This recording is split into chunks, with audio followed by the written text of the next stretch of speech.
Bueno, esta semana el título de la lección 11 es Anhelo de más.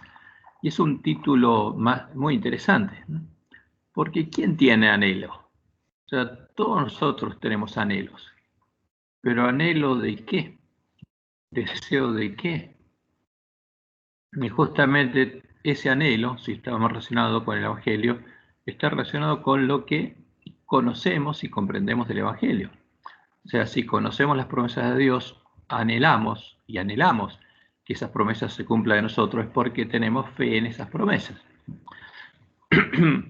Y esta semana nuestra lección se enfoca en el descanso prometido a Israel, cuando Dios prometió sacarlos de la esclavitud de Egipto, símbolo de la esclavitud del pecado, y llevarlos a Canaán, a la tierra prometida, lo que a su vez es un símbolo de la promesa del pacto hecho por Dios con Abraham y con Cristo. Es un símbolo de la promesa del Evangelio del Reino de Dios, de liberarnos de la esclavitud del pecado y llevarnos a su reino, para que podamos entrar en su reposo. Justamente porque eso es lo importante, o sea, Dios usa esos símbolos. Lo que Él hizo con Israel, al sacarlos de Egipto, llevarlos al desierto y hacerlos entrar en su reposo, en la tierra de Canaán, con lo que haría con nosotros. Entonces a nosotros, en vez de librarnos de Egipto, aunque estamos en medio de la gran ciudad que se llama Babilonia, Sodoma y Egipto, la promesa es liberarnos de la esclavitud del pecado. Ahora, si no conocemos esa promesa, no podemos tener anhelo de que Dios cumpla esa promesa y que nos libere de la esclavitud del pecado y que quite de nosotros justamente el mal tesoro de nuestro corazón. Y si no tenemos esa esperanza y no tenemos fe en la promesa de Dios, no la podemos recibir. Y nuestra lección analiza el por qué algunos de ellos, de los israelitas, incluyendo a Aarón y Moisés, no entraron al reposo de Dios, no entraron en la tierra prometida. Y aquí tenemos la imagen con la que empieza nuestra lección. Y podemos ver que incluso Moisés, cuando pecó y Dios le dijo que Aarón y él no iban a entrar, no pudo entrar, pero Dios le llevó al monte Nebo y le mostró justamente parte de la tierra prometida, aunque él no entró, pero él tenía anhelo de entrar. Como le indica Pablo, lo que había sucedido con Israel era un ejemplo para los miembros de la iglesia primitiva. Ahora fíjense, si era ejemplo para ellos, también lo es para nosotros. Para todos los que estaban siendo llamados a entrar en el reposo de Dios, en el reposo que era el antitipo del descanso sabático y de la entrada de Israel en la tierra prometida, porque las dos cosas son símbolos de la promesa del Evangelio del Reino de Dios. Y como leemos en el versículo de memoria que está en 1 Corintios 16, mas estas cosas sucedieron como ejemplo para nosotros, para que no codiciemos cosas malas, como ellos codiciaron, como él dice en otra parte, y están escritas para amonestarnos a nosotros. Son ejemplos. ¿Por qué? Porque Dios también nos llama a nosotros a entrar en su reposo. Y por supuesto, estos hechos también son un ejemplo para los miembros de la iglesia remanente, a los que Dios le dio la misión de recuperar el conocimiento de la verdad echada por tierra por el hombre pecado, para que los lugares asolados fueran reedificados y nosotros, como los miembros de la iglesia primitiva, entráramos en su reposo, en el reposo prometido en el nuevo pacto. Y eso es claro, hasta que no hiciéramos esa tarea, nuestro primer trabajo, no entraríamos en el reposo, no entraríamos en Canaán. Y además Dios tomó como ejemplo lo que pasó con Israel para anunciar lo que pasaría con el pueblo antista, como se lo dijo Elena de Juan. Israel tuvo una primera apostasía en Cades Barnea, a la que ella denominó apostasía alfa, y tuvo una segunda, al entrar, la segunda vez que estaban por entrar a Canaán, cuando Satanás lo tentó con las mujeres paganas y los hizo fornicar con esas mujeres y adorar a sus dioses, y cayeron al desierto, ¿no? Y ese sería un tipo de la segunda vez que Dios llevaría a su pueblo a orillas de la tierra prometida para que entráramos en su reposo. Y muchos adventistas no entrarían, ¿eh? Por eso tenemos que tener en cuenta y analizar bien lo que pasó, porque es una profecía que nos incumbe a nosotros. Ahora, Esto ya lo estudiamos, lo sabemos, que el Papa hizo una brecha en la ley de Dios y que en 1844 Dios le dio al polantista la misión de reparar esa brecha para que los lugares asolados por el Papa pudieran ser reedificados, y que le dijo claramente que nuestro primer trabajo era justamente lograr hacer esa obra para que existiera un reavivamiento de la verdadera piedad en medio del pueblo de Dios. Y esa era la mayor y más urgente de todas nuestras necesidades. Y no podíamos recibir al Espíritu Santo de la promesa y entrar al reino de Dios porque no estábamos preparados. Y esa es la diferencia entre el ángel de la Odisea, principalmente, y el ángel de Esmirna. Las vírgenes salieron a recibir a esposo mientras estaban despiertas. Ellas sabían que la predicación y la creencia en el evangelio primitivo, en la verdad echada por tierra, iban siempre acompañadas de la misma ayuda espiritual, porque el que iba a predicar ese evangelio recibía el poder de Dios y el Espíritu de Dios para justamente poder predicarlo por testimonio. Y sabían que sus dones se habían perdido por causa de la apostasía y que la promesa de Dios es que volverían a vivir con el revelamiento de la fe y prácticas primitivas. Y como Dios le mostró a Elena, eso iba a pasar en medio del pueblo adventista y antes que llegue el tiempo de angustia. Ahora, ¿pero qué pasó con el ángel de la Odisea? No tiene idea de esto y por eso no tiene anhelo de esto. ¿Sabe esto el ángel de la Odisea? No. Las vírgenes que se durmieron y llegaron a estar en la condición del ángel de la Odisea debido a la obra de los lobos vestidos de ovejas, no lo saben. No saben cuál es su misión ni cuáles son las promesas de Dios a la iglesia remanente. Ahora, ¿tiene anhelo el ángel de la Odisea de llegar a reparar la brecha hecha por el Papa y recuperar el conocimiento de la verdad? No espera eso, porque se cree rico, está engañado, cree que conoce y que tiene la verdad. ¿Tiene anhelo de que en la iglesia adventista se produzca el verdadero reavivamiento de la piedad de la iglesia primitiva? No, porque está engañado, está sin profecía y no sabe ni en qué tiempo está viviendo, ni dónde se encuentra, ni cuál es su primera necesidad. ¿Tiene anhelo de entrar en el reposo de Dios? No, porque no entiende lo que significa y esto se ve reflejado en nuestra lección. ¿Tiene anhelo de más? No. El ángel de la Odisea se cree rico, cree que conoce y tiene la verdad y de nada siente anhelo o tiene necesidad. Eso es lo que dice el testigo fiel y verdadero en Apocalipsis 3:17. Porque tú dices, yo soy rico y me he enriquecido y de ninguna cosa tengo necesidad, y no sabes que tú eres desventurado, miserable, pobre, ciego y desnudo. Y no tiene anhelo de cambiar, está feliz con eso. Ahora, ¿qué necesita el ángel de la Odisea? Necesita llegar a realmente tener anhelo de más.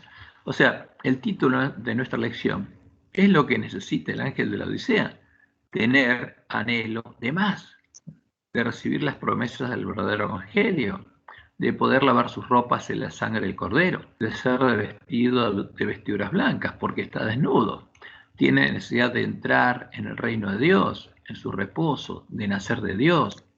Tiene que tener anhelo de vivir en su presencia y entonces va a ser saciado, de andar en sus caminos, siguiendo las pisadas de Jesús.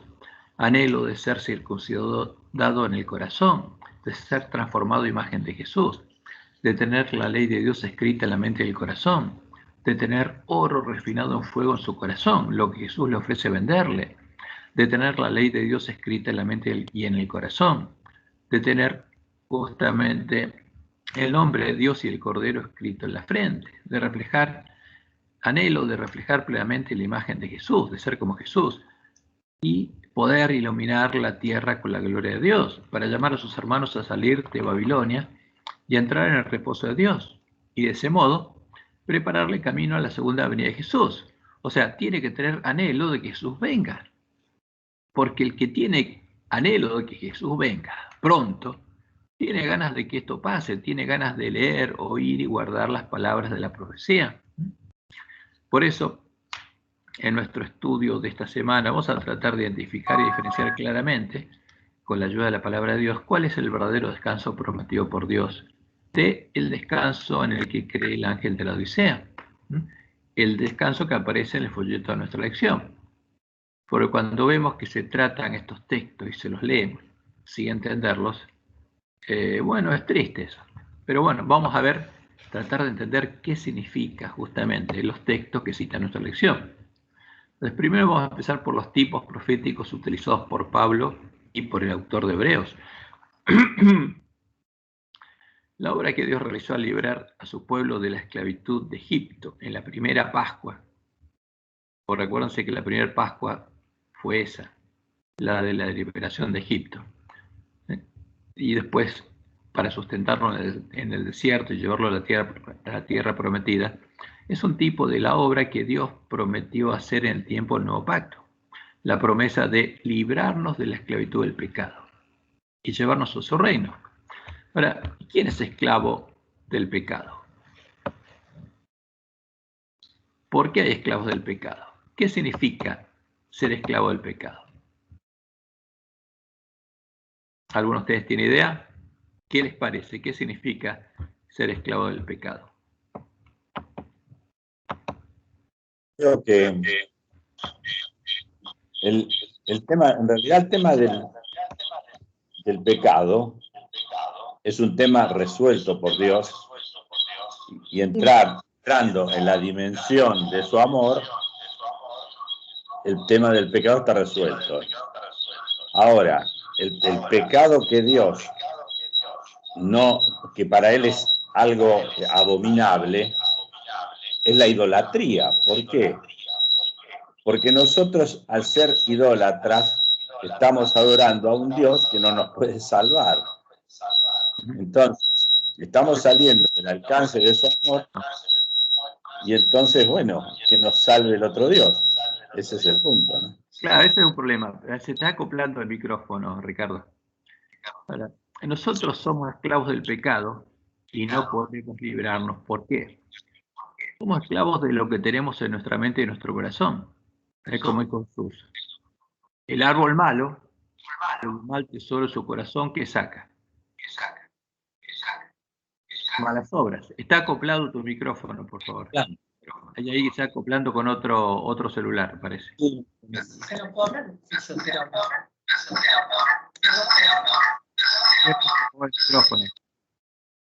Ahí está.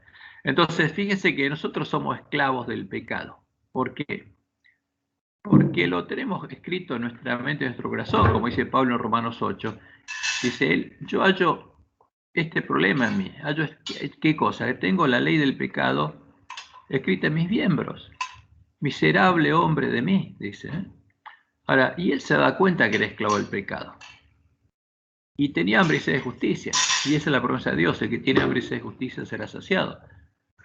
Porque somos esclavos del pecado. Aunque no lo creamos. Porque no podemos dejar de hacer el mal. Como dice Pablo, el mal que no quiero hacer, eso hago. Y la única forma de librarnos de la esclavitud del pecado es entrar al reino de Dios y que Dios cumpla su promesa.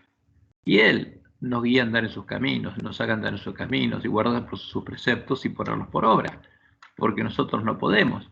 Mientras Él nos transforma en imagen de Jesús y quita el mal tesoro y pone el buen tesoro y nos transforma de árboles malos en árboles buenos, de esclavos del pecado en personas libres de la esclavitud del pecado.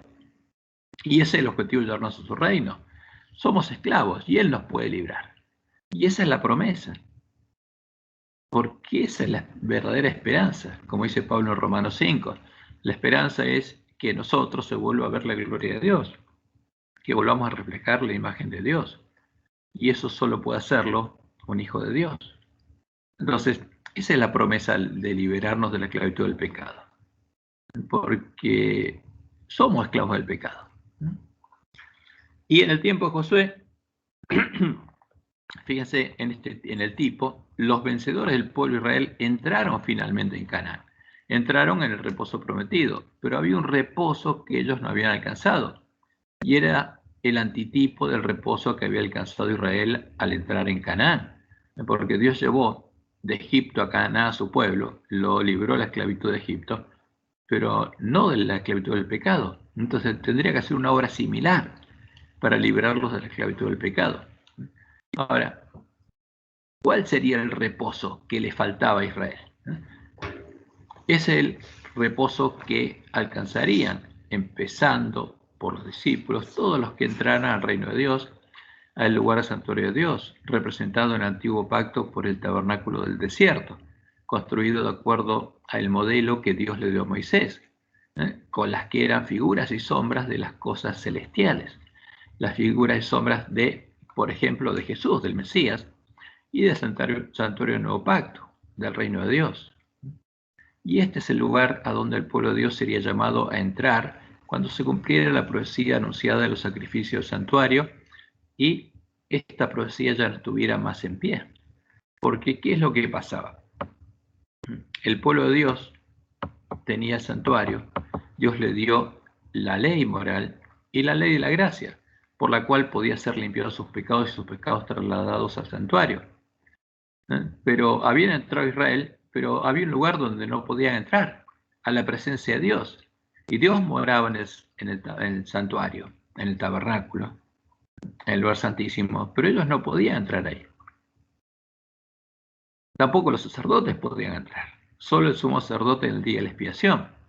Ahora, y el pecador llevaba sus pecados a la presencia de Dios, confesaba sus pecados en ese corderito simbólico, que representaba al Cordero de Dios, y tenía que degollarlo con su propia mano, después de confesar sus pecados, justamente frente al altar, y ese cordero era quemado y ofrecido en el altar, y con su sangre el sacerdote llevaba el pedido de perdón de pecados del pueblo a Dios, y si esa persona había seguido el camino, lo que establecía la ley y la gracia, el perdón era seguro, y sus pecados eran quitados, iba justificado, y el perdón simbólicamente quedaba cargado en el santuario. Dios cargaba, Dios hacía cargo de ese pecado.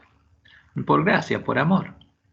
Aunque él todavía no había pagado, por eso todos esos pecados se cargaban al santuario y Dios acumulaba la deuda. Se la quitaba a sus hijos y la acumulaba él. ¿Y qué pasaba el hombre que no iba al santuario? Y seguía cargando su propio pecado. Y no podía ser limpiado el pecado. Pero como dice el autor de Hebreos, en Hebreos 11, un israelita que era perdonado seguía siendo esclavo del pecado. ¿Por qué? Porque volvía a pecar y volvía a tener que tener una ofrenda por el mismo pecado y a repetirse el mismo pecado y venir de nuevo al santuario, porque seguía siendo esclavo del pecado. Ahora, todo esto se acabaría cuando se empezara a cumplir la profecía del santuario. O sea, la profecía anunciaba que en el altar moriría el Cordero de Dios cargando los pecados del pueblo de Dios. Y esa profecía se cumplió cuando realmente hubo un Cordero que no tenía mancha y era libre de pecado, y llegó a ser el Cordero de Dios, y Dios cargó en él el pecado de todos nosotros, como padre de familia. Y ahí se cumplió la profecía del altar, y todos estos servicios que se hacían con la sangre de los animalitos simbólicos dejaron de estar en pie, porque la profecía se empezó a cumplir, y todo esto que se hacía en la primera parte del tabernáculo, con la sangre de los corderos, dejó de estar en pie. Y todo lo que era simbólico se transformó en real. El altar es el lugar donde murió el verdadero Cordero de Dios. La fuente, que era simbólica, ahora está vigente. ¿Por qué? Porque es la justicia de Cristo, símbolo de la justicia de Cristo, en la cual podemos lavar nuestras ropas, la sangre del Cordero, y una vez limpios, entrar a la presencia de Dios, al lugar donde no podía entrar israelita, ahora se puede entrar. Y entonces el que entra por esa puerta, ahí entra en su reposo, en el reposo prometido por Dios, porque ya deja su camino, porque los caminos del pueblo estaban afuera del templo, afuera del lugar del tabernáculo, de la casa de Dios, y ahora al entrar en la casa de Dios, empieza a recorrer otro camino, que es el camino que recorrió Jesús, y lo va a recorrer siguiendo las pisadas de Jesús, hasta que la promesa de Dios, la provisión de Dios, se complete en él y llega a ser un pan sin levadura, sin pecado. Entonces, ¿un pan sin pecado es esclavo del pecado? No, ya no. Ahora, un pan con levadura, como Jesús le llevó a su Padre en Pentecostés, que eran símbolos de sus discípulos, las primicias que les llevó. ¿Qué les llevó? Esclavos del pecado. ¿Para qué? Para que Dios los limpie y los transforme en panes y levadura que reflejen plenamente la imagen de Jesús y estén limpios de pecado. Esa es la promesa del Evangelio del Reino de Dios. Esa es la obra que Dios prometió hacer. Engendrarnos de nuevo de Él y transformarnos a su imagen, a imagen de Jesús, para que su ley esté escrita en nuestra mente y en nuestro corazón y lleguemos a estar sin levadura. Y esos son las primicias de la última generación, van a ser los 144.000. Ahora, el que conoce el Evangelio del Reino de Dios y tiene hambre y sed de esa justicia, de ser justo como Dios es justo, va a ser saciado, porque tiene anhelo de eso, tiene hambre y sed. Pero el que no, Dios no puede hacerlo. Por eso Jesús fue claro, bienaventurado el que tiene hambre y sed de justicia. Pero para poder recibir la promesa del Evangelio tenemos, como dice Pablo en Romanos 10, tenemos que oír, porque la fe viene por el oír y el oír por la palabra de Dios. Y para eso tenemos que recuperar el conocimiento de la verdad, tener el Evangelio eterno y empezar a predicarlo de nuevo, para que el que quiera pueda ir a la presencia de Dios y comer el fruto del árbol de la vida y beber del agua de la vida gratuitamente. Y como dice el autor de Hebreos, en Hebreos 9, 6 al 10, y así dispuestas estas cosas, en la primer parte del tabernáculo, en el lugar santo, entran los sacerdotes continuamente para cumplir los oficios del culto. Pero en la segunda parte, solo el sumo sacerdote una vez al año, no sin sangre, la cual ofrece por sí mismo y por los pecados de ignorancia del pueblo, dando el Espíritu Santo a entender con esto que, o sea, fíjense con estas ceremonias, que aún no se había manifestado el camino al lugar santísimo, entre tanto que la primera parte del tabernáculo estuviese en pie. O sea, mientras el oficio de los sacerdotes con la sangre del cordero estuviera en pie, no habría un camino a la presencia de Dios. Ahora, cuando muriera el cordero de Dios, ya esta profecía de todos estos símbolos no estaría más en pie, porque serían reemplazadas. ¿Por qué? Por las cosas reales, porque esto eran figura y sombra de las cosas celestiales, del camino que se abriría. Pero lo cual es un símbolo para el tiempo presente, según el cual se presentan ofrendas y sacrificios que no pueden hacer perfecto en cuanto a la conciencia del que practique ese culto. ¿Qué pasaba con el israelita? Seguía estando en la misma condición. Seguía pecando continuamente porque seguía siendo un árbol malo, esclavo del pecado, ya que consiste solo de comidas y bebidas de diversas abluciones y ordenanzas acerca de la carne, impuestas hasta el tiempo de reformar las cosas. Ahora, ¿qué pasa cuando vino el Mesías? Y se abrió un nuevo camino, y eso cambió. Justamente cuando se cumplía esta parte, se abriría la puerta y el camino nuevo y vivo, que los pecadores podrían recorrer para morar en la presencia de Dios y ser hechos parte del lugar santuario, el santuario que sería echado por tierra y finalmente sería reedificado en el tiempo del fin. Entonces, en Pentecostés, como dice Apocalipsis 12, fue establecido el reino de Dios y empezó la intercesión de Jesús en el verdadero santuario y se abrió ese camino. Ahora ese camino es para entrar en el lugar santuario de Dios, el nuevo templo, que está construido con piedras vivas, siendo Jesús la piedra del ángulo del templo de Jehová. Y el resto de las piedras vivas seríamos los que entráramos en el lugar santuario de Dios y recibiéramos justamente el Espíritu Santo la promesa, que es la presencia de Dios y el Cordero en ese templo. Y como dice el autor de Hebreos en Hebreos 19 al 22, así que hermanos, teniendo libertad para entrar en el lugar santísimo. ¿Por qué dice el lugar santísimo? Porque la profecía anunciaba que todo el tabernáculo sería santísimo. Porque Dios, al haberse abierto la separación que había, el velo que había entre el lugar santo y el lugar santísimo, ahora Dios estaría presente en el lugar santo, que es un símbolo que simboliza a su pueblo y la obra que Él haría en nosotros. Entonces tendríamos libertad para entrar a la presencia de Dios, del Dios Santo, para entrar al lugar santísimo, por la sangre de Jesucristo, por el camino nuevo y vivo que Él nos abrió a través del velo.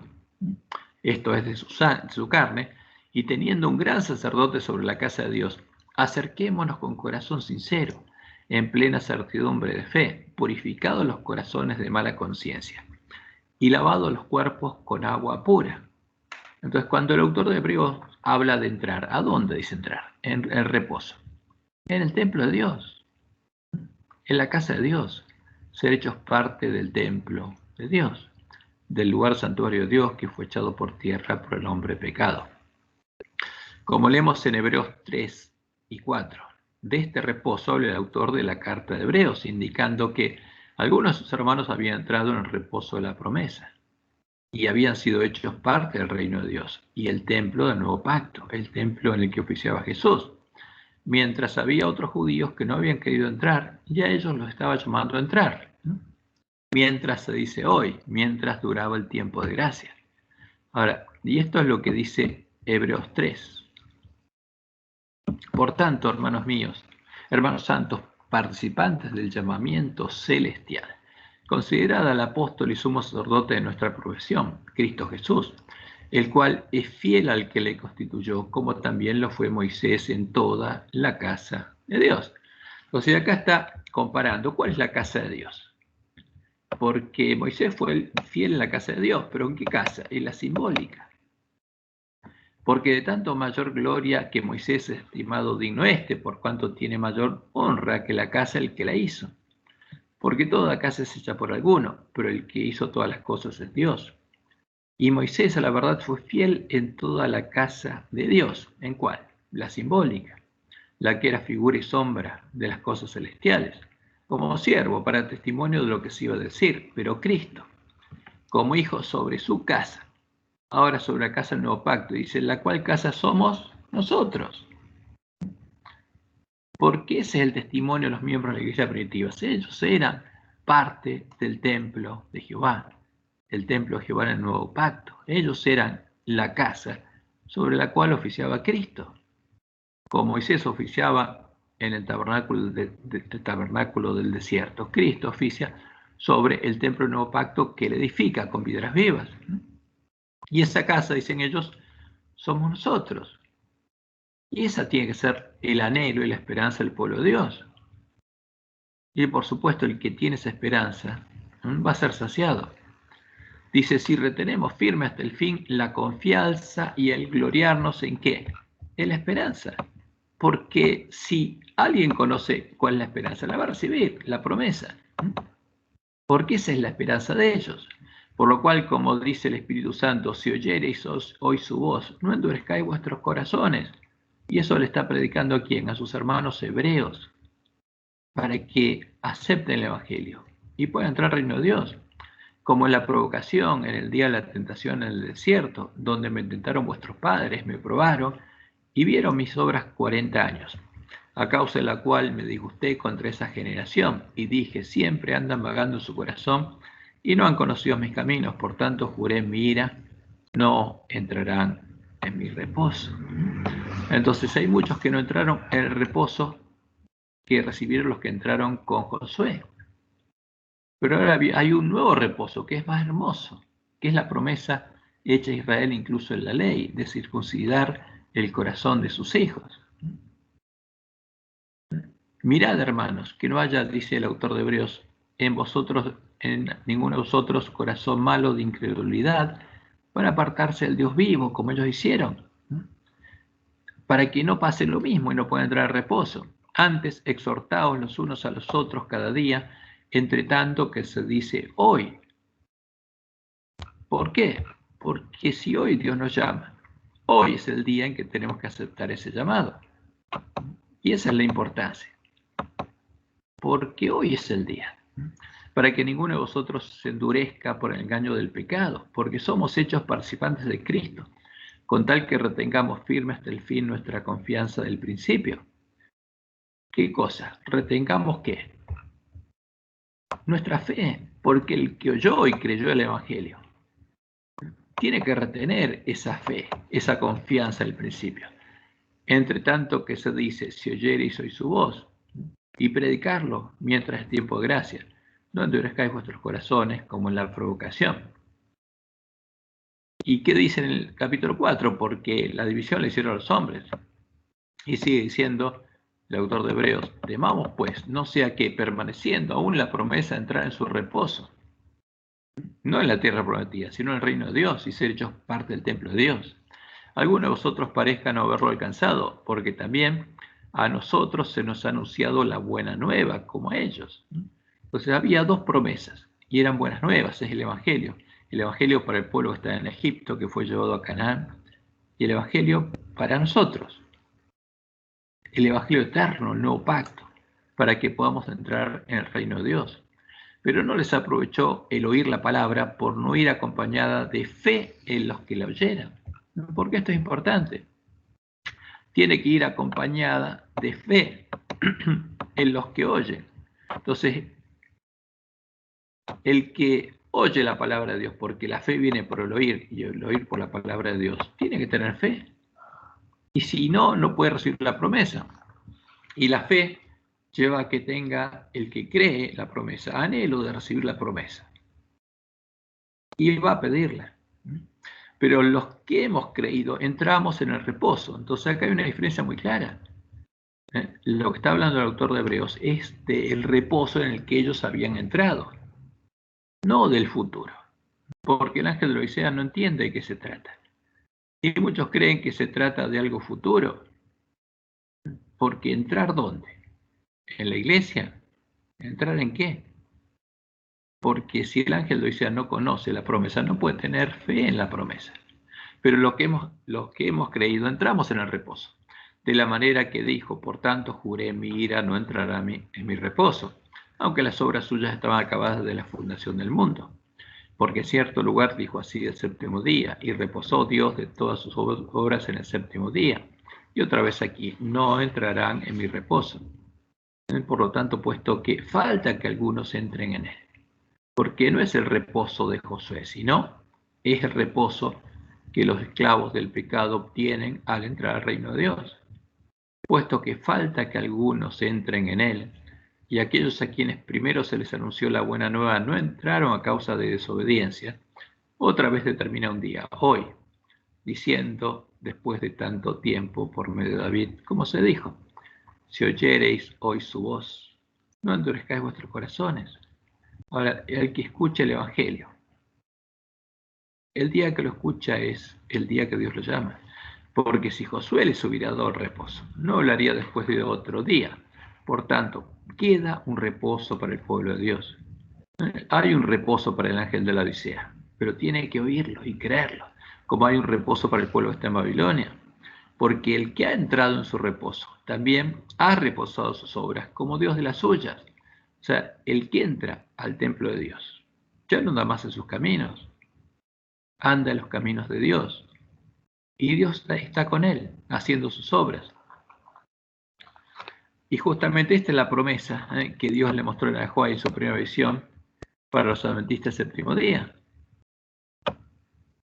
Cuando recuperáramos el conocimiento de la verdad y encontráramos la puerta estrecha, entraríamos en su reposo, en su reino, en el lugar santuario, y también reposaríamos de nuestras obras, porque ya no andaríamos más en nuestros caminos, haciendo nuestras obras, sino andaríamos en los caminos de Dios, siguiendo las pisadas de Jesús, haciendo las obras que Dios tiene preparadas para nosotros, mientras Él nos transforma a imagen de Jesús. Y bueno, esto ya lo conocemos nosotros, como Dios nos dice en Isaías, así como son mis caminos más altos que vosotros, así como son más altos los cielos que la tierra, así son mis caminos más altos que vuestros caminos, y mis pensamientos más que vuestros pensamientos. Y le mostró a Elena que había un camino altísimo, mucho más alto, donde ella fue elevada. Y dice, ya alcé los ojos y vi un sendero recto y angosto trazado muy por encima del mundo. Y este camino no es humano. El pueblo adventista andaba por este sendero en dirección a la ciudad que se veía en su último extremo. En el comienzo del sendero, detrás de los que ya andaban, había una brillante luz que, según me dijo un ángel, era el clamor de medianoche. Esta luz brillaba a todo lo largo del sendero y alumbraba los pies de los caminantes para que no tropezaran. Delante de ellos iba Jesús, guiándolos hacia la ciudad, y si no apartaban los ojos de él, iban seguros. Ahora, ¿qué habían hecho estos hermanos? Habían buscado y encontrado la puerta abierta. Habían encontrado al verdadero Jesús y habían recuperado el conocimiento de la verdad, el verdadero evangelio, el evangelio eterno. y lo estaban predicando y lo estaban viviendo. Y por eso es muy importante que nosotros entendamos la palabra de Dios. Y el tiempo de Pablo, los verdaderos cristianos conocían la verdad, pero Pablo les hace una advertencia, porque no solamente el autor de Hebreos, sino Pablo, habla de los mismos hechos, lo que pasó con el pueblo de Dios en el camino de Egipto a Canaán, y de las apostasías que tuvieron, y los problemas que tuvieron, y que eso fue dejado como ejemplo para nosotros. Ahora, ¿de qué advierte Pablo a los hermanos de Corinto? De muchas cosas, pero vamos a tratar de entender qué es lo que más le preocupaba. En la primera epístola de Pablo a los hermanos de la iglesia de Corinto, específicamente en 1 Corintios 10, vemos que su preocupación era que sus hermanos no cayeran nuevamente en la idolatría de la que habían sido rescatados. Porque cuando Dios rescató a Israel de Egipto, en el camino cayó varias veces la idolatría. Y entonces toma eso como ejemplo, porque el pueblo de Dios había sido rescatado de la idolatría, y los griegos de Corinto también. Y Pablo justamente estaba preocupado de que no comieran nuevamente de las cosas sacrificadas a los ídolos por los griegos, de los conceptos filosóficos con los que los griegos modelaban a sus ídolos, de los sacrificados a los demonios, como él dice, como ocurriría con los apóstatas de la iglesia primitiva que usarían los conceptos de la filosofía griega, con la que fueron modelados, por ejemplo, Zeus y Apolo, los dioses del Olimpo, para hacer la obra de Balaam y crear la doctrina de Jezabel. Y esa es la aprobación de Pablo, y es clara. Por ejemplo, leemos en 1 Corintios 10, 19 al 21. ¿Qué digo pues? ¿Que el ídolo es algo o que sea algo lo que se sacrifica a los ídolos? Antes digo que lo que los gentiles sacrifican, a los demonios los sacrifican y no a Dios. ¿A quiénes sacrifican los gentiles? ¿A quién sacrifica el Papa? Que ahora, aunque se llame cristiano. ¿A quién sacrifica el falso profeta? ¿A quién sacrifica a los lobos vestidos de ovejas? A los demonios y no a Dios. Y no quiero que vosotros os hagáis partícipes con los demonios. No podéis beber la copa del Señor y la copa de los demonios. No podéis participar de la mesa del Señor y de la mesa de los demonios. O sea, no es posible. No podemos comer la Pascua de Dios si adoramos a un ídolo, a los demonios. Y leemos en Apocalipsis 2:14, porque a Jesús es claro: bienaventurado el que lee y los que oyen las palabras de la profecía. Pero tengo unas pocas cosas contra ti, que tienes ahí a los que retienen la doctrina de Balaam, que se llama a Balac a poner tropiezo ante los hijos de Israel, a comer de cosas sacrificadas a los ídolos. ¿Y qué pasa si comían cosas sacrificadas a los ídolos? No podían comer la Pascua. Y a cometer fornicación, a adorar a los demonios. Y después apareció la mujer Jezabel, que empezó a enseñar la doctrina que le creó Balaam. Y esa doctrina llevó a los hombres que la tenían a conocer las profundidades de Satanás.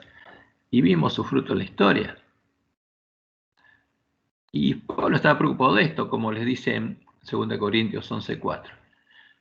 Porque si viene alguno predicando a otro Jesús que el que os hemos predicado, ¿qué pasa si nos predican a otro Jesús y creemos en él? Creemos en un ídolo. O si recibís otro espíritu que el que habéis recibido. Ahora, si creemos en otro Jesús y recibimos otro espíritu, ¿qué pasa con nosotros? Nos hacemos habitación de demonios. Y si creemos a otro evangelio que el que habéis aceptado, dice, bien lo toleráis. O sea, Pablo estaba preocupado porque eso estaba pasando en la iglesia de Corinto con los griegos. Por eso, como leemos en 1 Corintios 10:14, él los exhorta del siguiente modo: por tanto, amados míos, huid de la idolatría, después de mostrarles lo que pasó con el pueblo de Israel. ¿Qué pasó con ellos? Cuando Aarón hizo el becerro, lo adoraron. ¿Qué pasó en Sittim? Fornicaron con las mujeres adoradoras de Baal y adoraron a Baal y murieron. Por tanto, ¿qué les dice? Y nos dice a nosotros: huid de la idolatría. en sus palabras y en su contexto inmediato, aunque esté contaminado por las palabras de los sabios de Roma que trataron de reflejar justamente en sus palabras, la palabra de Pablo a la doctrina de Jezabel, vemos que a Pablo le preocupaba que, por estar acostumbrados al politeísmo griego, sus hermanos se crearan un falso Dios, un falso Jesús, lo adoraran y cayeran en la idolatría. Por eso Pablo explica que, primero, fíjense, hay un solo Dios, Jehová, nuestro Dios y Padre. Primera de Corintios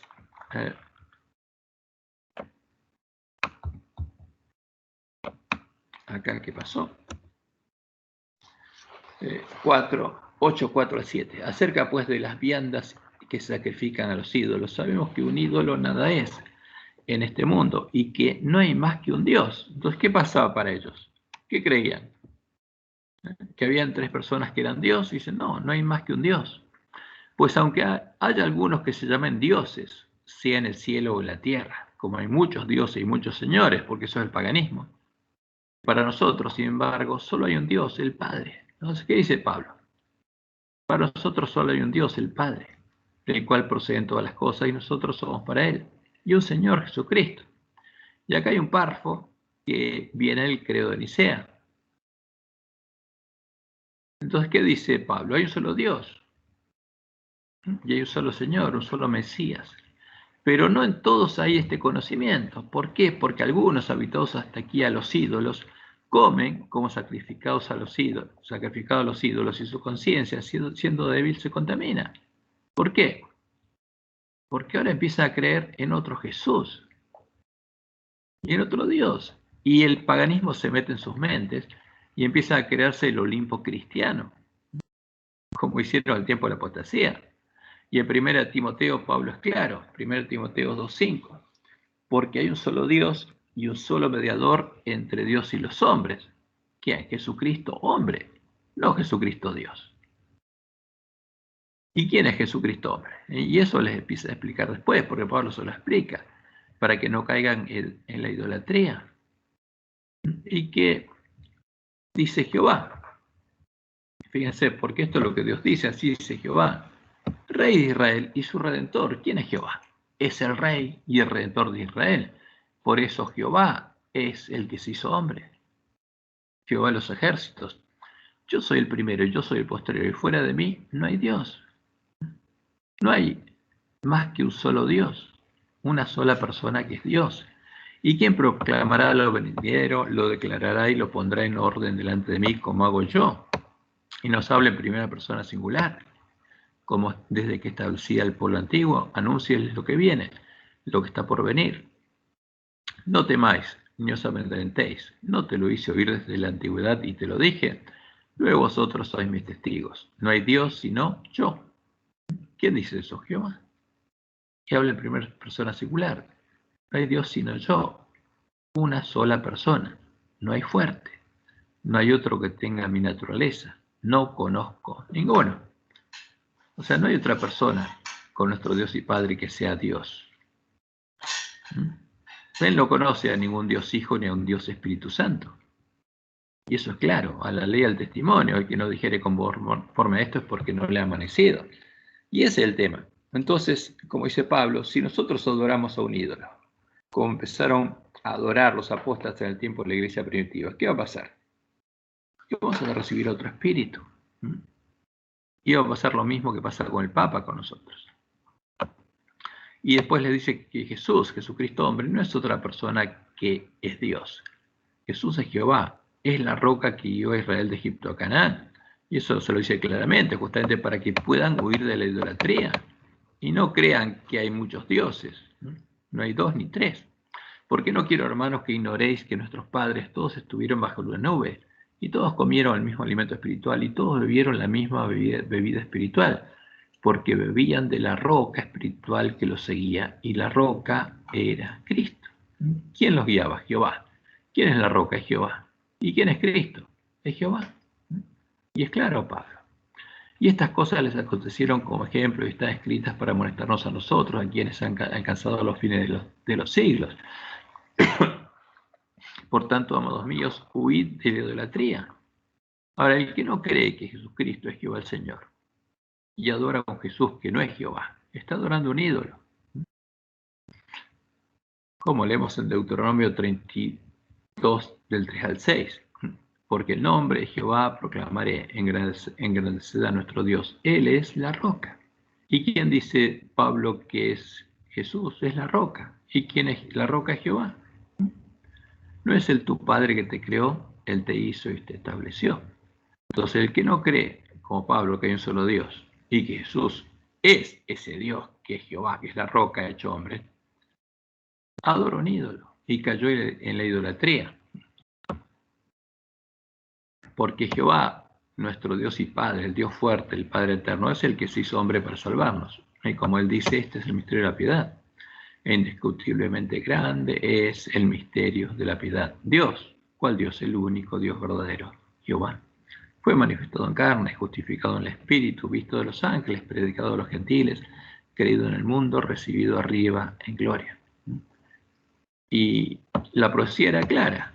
¿Por qué llamarían Dios con nosotros al Mesías? Porque es Dios con nosotros. ¿Qué Dios? El único Dios verdadero. Y como dice Isaías 9:6, es el Dios fuerte, es el Padre eterno, es Jehová. Él sería el príncipe de paz. Y por eso, como dice Isaías 25:9, todos los que crean el verdadero evangelio y reciban sello de Dios en la última generación, cuando vean venir en las nubes de los cielos a Jesús, van a decir: he aquí, este es nuestro Dios, este es Jehová. Le hemos esperado y nos salvará. Este es Jehová a quien hemos esperado. Porque el pueblo de Dios va a estar esperando a Jehová. Y en cambio, los que adoran a la bestia y su imagen van a estar esperando ¿a quién? Al Jesús del Papa, al Jesús de la bestia y el falso profeta, al Jesús de los lobos. Ahora, ¿por qué Pablo le dice esto? ¿Podrían ellos entrar en el reposo de Dios si adoraban y se contaminaban con los ídolos, aunque los llamaran Dios y Jesús? ¿Podríamos nosotros entrar en el reposo de Dios si adoramos ídolos y los llamamos Dios y Jesús? No, de ninguna manera.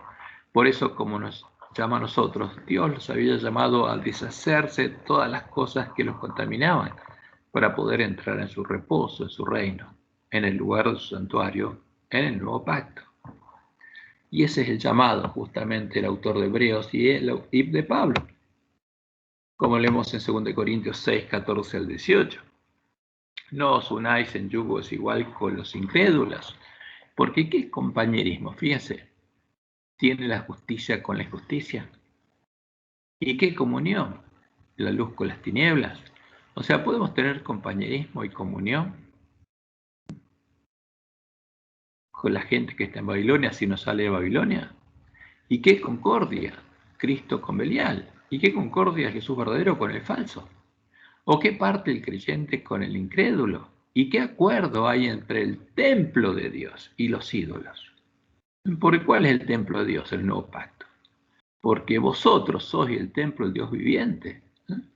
Porque el templo, el tabernáculo del desierto, era un símbolo del templo del nuevo pacto, y ese templo era el pueblo de Dios, la iglesia de Cristo. Como Dios dijo: habitaré y andaré entre ellos y seré su Dios, y ellos serán mi pueblo. Por lo cual salid de en medio de ellos. Por eso viene el nombre de iglesia. Son los llamados a salir fuera. Eso significa eclesia. Llamados a salir fuera. ¿Por quién? Por Dios. Salid de en medio de ellos, fuera de Babilonia. Y apartaos, dice el Señor. Y no toquéis lo inmundo, no toquéis nunca más lo inmundo. Y yo os recibiré. Y seré para vosotros por Padre, y vosotros me seréis hijos e hijas, dice el Señor Todopoderoso. Por eso, Pablo los amonestaba a no contaminarse con estas cosas, para que no cayeran en la misma transgresión de Israel, y perecieran como los rebeldes perecieron en el desierto. El santo, el verdadero Jesús, es el pan que descendió del cielo, el pan que debemos comer en nuestra cena de Pascua, al entrar en la casa de Dios, de nuestro Dios y Padre, para llegar a tener vida eterna, como Jesús mismo lo predicó. Y lo leemos en Juan 6, 57 y 58. Como me envió el Padre viviente, y yo vivo por el Padre, dice Jesús. Asimismo, el que me come, también vivirá por mí. Este es el pan que descendió del cielo. Este es el verdadero maná que tenemos que comer. ¿Para qué? Para transformarnos en panes y levadura. no como vuestros padres que comieron el maná, el simbólico, y murieron. Ahora, ese maná los mantuvo sanos y por todo el tiempo que estuvieron en el desierto no se enfermaron y estuvieron bien alimentados, pero era un símbolo. Y murieron. El que come de este pan vivirá eternamente. Esa es la promesa. ¿Y qué dice Pablo en Hebreos? Vamos a leerlo todo. 1 Corintios 10 del 1 al 14. Porque no quiero, hermanos, que ignoréis que nuestros padres todos estuvieron bajo la nube. Todo Israel estuvo bajo una nube. Y todos pasaron por el mar. Y todos en Moisés fueron bautizados en la nube y en el mar. Fíjense que es un símbolo. Porque cuando uno sale de Egipto, tiene que pasar por el mar. ¿Por qué mar? Por el Mar Rojo y estar bajo la nube. Y es un símbolo de bautismo para después entrar al reino de Dios. O sea, todo ese camino es el camino que hay entre el altar y la entrada al templo de Dios. Y todos en Moisés fueron bautizados en la nube y en el mar, y todos comieron el mismo alimento espiritual. Y todos bebieron la misma bebida espiritual, porque bebían de la roca espiritual que los seguía, y la roca era Cristo, ¿no? Pero de los más de ellos no se agradó ¿quién? La roca, Cristo, Dios. Por lo cual quedaron postrados en el desierto. ¿Por qué? Porque se volvieron idólatras algunos de ellos. Más estas cosas sucedieron como ejemplos para nosotros, para que no codiciemos cosas malas. Y ese es un problema. Como ellos codiciaron, ni seáis idólatras. Porque esta es la amonestación. Como algunos de ellos, según está escrito, se sentó el pueblo a comer y a beber y se levantó a jugar. ¿Se levantaron a qué? A una orgía cuando Aarón les hizo el becerro. Ni forniquemos, como algunos de ellos fornicaron y cayeron en un día 23.000. ¿Cuándo? Cuando estaban por entrar a Canaán. Ni tentemos al Señor, como también algunos de ellos lo tentaron y perecieron por las serpientes. Ni murmuréis, como algunos de ellos murmuraron y perecieron por el destructor, que los mató. Como Jesús dice, a Balón, el destructor, a los que los griegos llamaban Apolo. Y estas cosas les acontecieron como ejemplo y están escritas para molestarnos a nosotros, a quienes han alcanzado los fines de los siglos, y especialmente a nosotros. Así que el que piense estar firme, mire que no caiga. Pero esta es la promesa de Dios. No os ha sobrevenido ninguna tentación que no sea humana, pues fiel es Dios que no os dejará ser tentados más de lo que podéis resistir, sino que dará también juntamente con la tentación la salida para que podáis soportar. ¿Y qué significa soportar? Es lo que dice Pablo. Por tanto, amados míos, huid de la idolatría, porque eso es lo peor. Es lo peor que puede pasarnos, adorar a un ídolo. Porque ¿puede un ídolo salvarnos? No. ¿Podemos entrar al reino de Dios si adoramos a un ídolo? No. ¿Podemos lavar nuestras ropas en la sangre del Cordero, ser vestidos de vestiduras blancas, entrar al reino de Dios, en su reposo, nacer de Dios, vivir en su presencia, andar en sus caminos, ser circuncidados en el corazón, ser transformados a imagen de Jesús, tener la ley de Dios escrita en nuestra mente y en nuestro corazón, tener oro respirando fuego en nuestro corazón, tener el nombre de Dios y el Cordero escrito en nuestra frente, reflejar plenamente la gloria de Dios, iluminar la tierra con la gloria de Dios y preparar el camino a la segunda venida de Jesús, si adoramos a un ídolo y lo llamamos Dios y Cristo. No, de ninguna manera. Ahora, ese es el problema del ángel de la Odisea y tiene que saberlo.